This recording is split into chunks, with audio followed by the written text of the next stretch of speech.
In this episode, we're talking why Bitcoin is the best performing currency of the year again.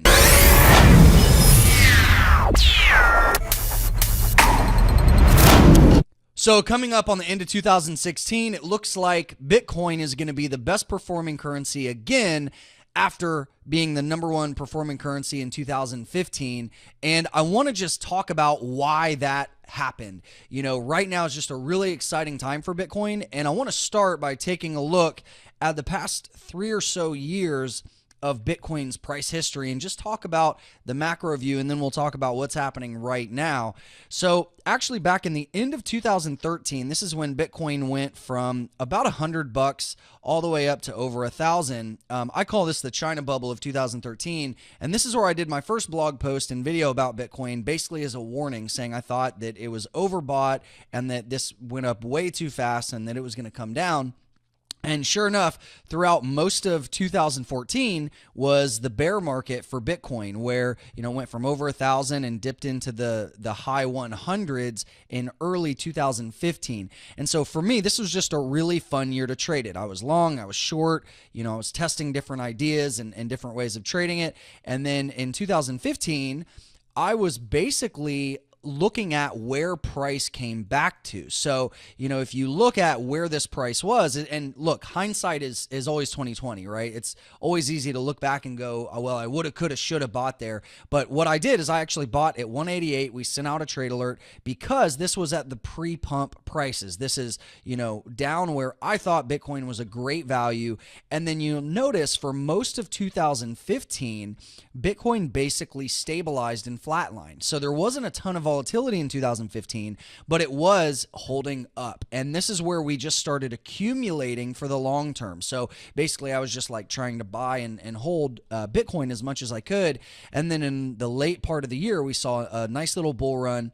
And then 2016, this year, is when things got really interesting. And despite Bitcoin having its challenges, you know, internal fights about the block size debate, exchanges having issues, and, you know, amongst other things, Bitcoin has had a tremendous year.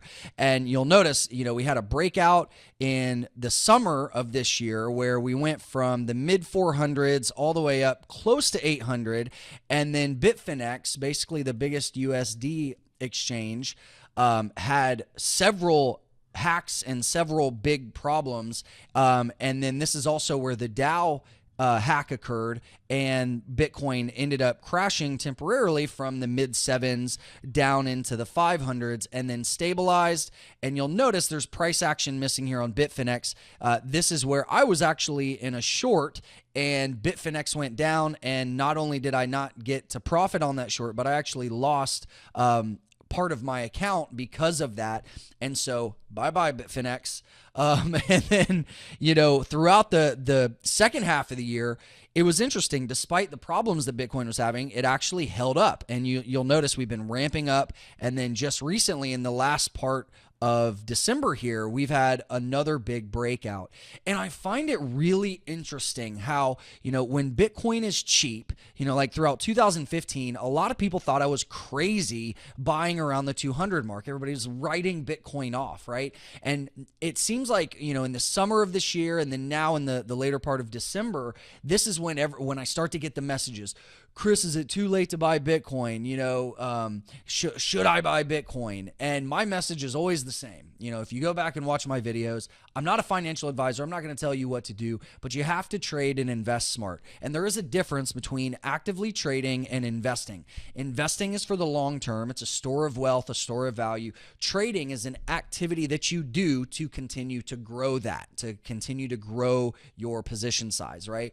And so I think Bitcoin has just been an incredible market trade over the past few years. In fact, so much so that I quit trading other markets altogether and just have been focused on cryptocurrencies solely. And so looking at why this happened, okay, so we know that Bitcoin's the best performing currency. Why has this happened? And I think, you know, this article on Bloomberg just sums it up beautifully. Bitcoin's rally crushed every other currency in 2016. Here's why. And I'll just kind of cover these and go into a little bit of detail here. The first one that they mention is capital controls, which I think is a huge point. And listen, if you are watching or listening to this from a first world country like the US, Canada, UK, Australia, somewhere like that, Europe, and you've been thinking, well, why haven't I really heard of Bitcoin, or why don't I see Bitcoin more in my day-to-day life? Like when I go to the grocery store or just to a regular store, buy clothes, why don't I see Bitcoin accepted everywhere in first world countries? And the reason is the first world hasn't needed Bitcoin yet.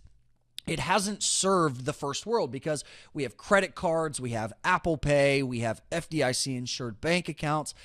We have access to basic and sophisticated banking services like credit card merchant processing. It's easy to do business in first world countries. Where Bitcoin really has been serving people is in places that are having problems or don't have access to that stuff. So like in India, right? India just waged a war on cash. This is the weirdest thing that I've heard all year, where they've basically made over 80% of their cash illegal.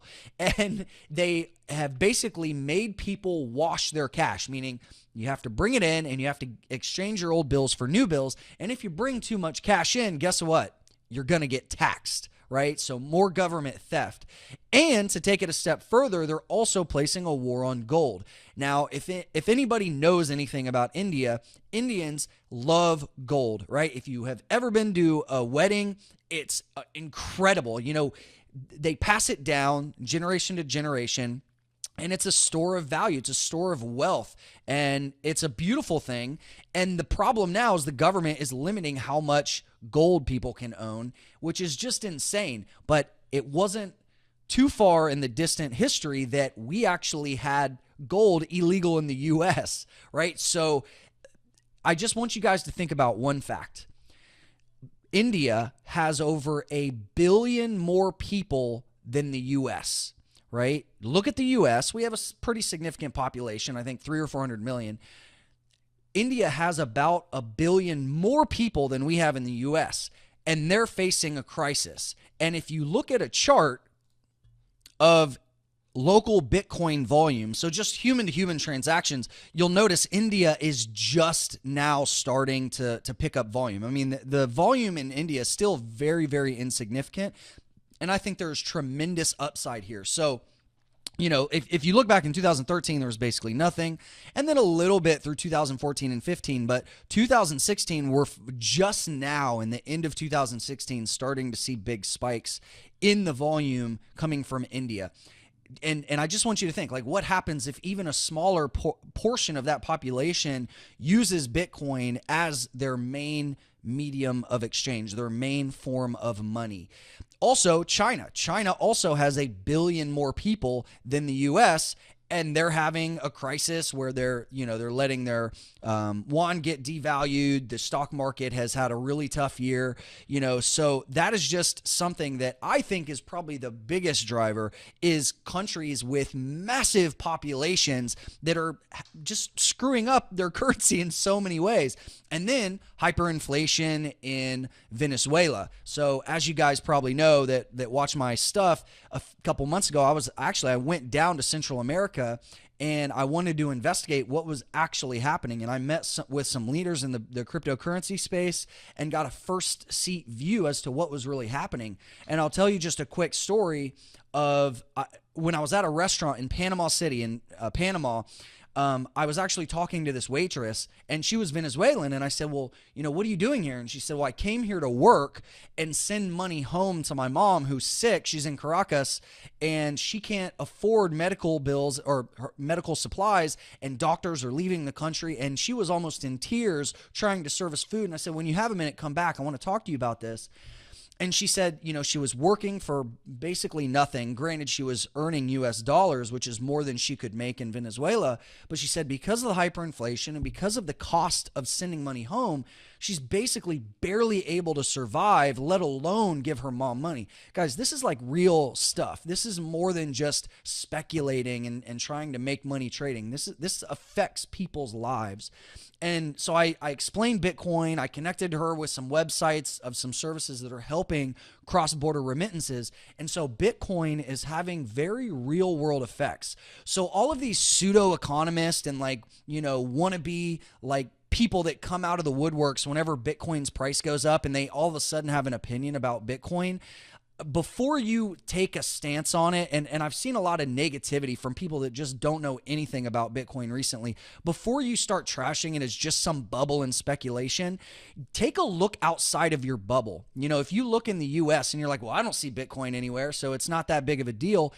Travel, experience the world. We have a very small population here, and go out and see how Bitcoin is actually affecting people that are trying to send money home when they're working overseas, or if they're entrepreneurs. Like I was recently in Myanmar earlier this year, formerly Burma, and I had a pitch day where a bunch of entrepreneurs came to me. They told me their ideas, and I said, what's your biggest challenge?